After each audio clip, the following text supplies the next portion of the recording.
We witnessed today the groundbreaking ceremony for the construction of the Korea Agricultural Machinery Industrial Complex, or KAMIC. Welcome to Romis Update Channel. This is one of the projects that we have long looked forward to, knowing how essential reliable machinery is to our farmers. Machinery for farming makes farming more efficient and profitable. However, the equipment that will make their work easier still has to be bought from outside of the Philippines, from overseas. And even then, many of the tools are not designed for the specific needs of our farmers here in the Philippines. These struggles deserve solutions that are lasting and within reach. Kagaya ng sabi ng ating butihing mayor, nararamdaman araw-araw at nararamdaman panghanap buhay. That is what we are trying to achieve. To our Korean partners, thank you for believing that the Philippines is worth investing in. Thank you for trusting the Filipino farmer and for taking part in our shared progress. I assure you that the government will continue to promote policies to protect your investment here in the Philippines. And aside from the ceremonial groundbreaking of KAMIC, we will also distribute and turn over various equipment and farm inputs from the Department of Agriculture. We hope these machines will lighten your load. Never naman mangyari na magiging madali ang pagsasaka. Pero sana mapabilis ang trabaho ninyo at sana naman ay mapagaang ang inyong trabaho. Para naman magkaroon kayo ng panahon na makasama ang inyong mga mahal sa buhay. Imbes na nandun kayo sa bukid na nagtatrabaho, ay nandiyan kayo sa kasama ninyo yung inyong pamilya. With the help of KAMIC and the hard work of our farmers, I am confident that our nation's future will be more prosperous. The farmers' future will be more prosperous. And our kababayan's future will also be more prosperous. That is how important the work of our farmers is to the rest of the country. Together, we will build productive fields here in Central Luzon and across the country, where every farmer can stand tall and be dignified for the work that he or she does. That is our continuing dream, and that is what we will continue to work for.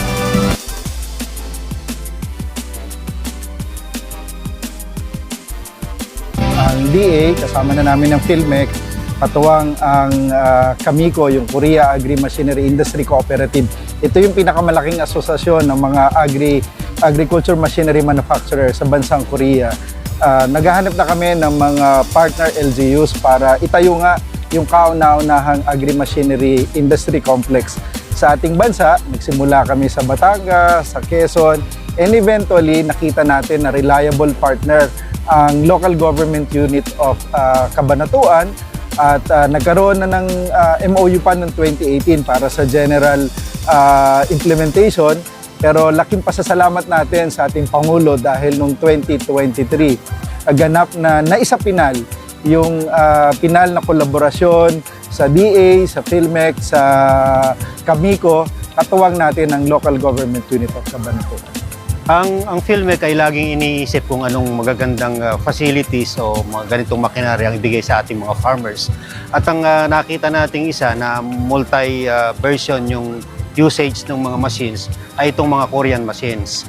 Kaya in-encourage natin sila na why not put a facility here para hindi na natin ini-import sa kanila. Yeah. At maganda ron, malo-localize, pati yung ating mga local manufacturers mai-empower natin in the future. Bakit dito sa Cabanatuan? Kasi mas malapit ito sa PhilMec. Yeah. Ang PhilMec kasi, yan ang R&D, Research and Development Center for Mechanization and Post-Harvest. So lahat ng mga madidevelop, mas malapit na may access yung ating mga investors dun sa ating government facility. Unang-una, natutuwa kami doon sa patuloy na pagsuporta at paggabay ng ating Pangulo at ni Secretary Kiko Chu Laurel sa sektor ng pangisdaan at agrikultura. Kaya lubos din ang pasasalamat ng ating mga magsasaka. So dahil doon sa patuloy na paggabay ng ating Pangulo, makakatiyak tayo ng tuloy-tuloy na pagtaas ng level ng mekanisasyon sa ating bansa na napaka-importante para tumaas din ang kita ng ating mga magsasaka at pangisdaan.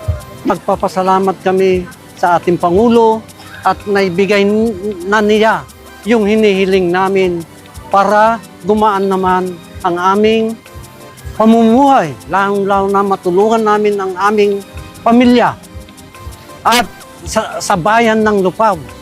Kasi itong organigasyon namin na asosasyon is malaking tulong galing sa gobyerno. Maraming salamat sa Filmic, kay Director Albendia, tapos yung mga staff niya, at saka lalong-lalo na ang ating Pangulo, Ferdinand Bongbong Marcos. Maraming salamat po, sir. Sana bigyan mo pa kami ng maraming makinarya para lalo namin mapaunlad, sir, ang aming kabuhayan na magsasaka. Papasalamat po ako kay President, napakalaking tulong po at saka lalong-lalo na rin po sa Filmec na sila po ang nag-a-assist po sa amin at sila po ang naging daan para po kami makatanggap po ng mga ganyan po series po. Maraming salamat po sa ating Pangulo po sa ito pong araw na ito dahil makakatanggap po kami. Uli, pangalawa na po namin makukuha ang binigay po ang ating Pangulo po. Maraming salamat po.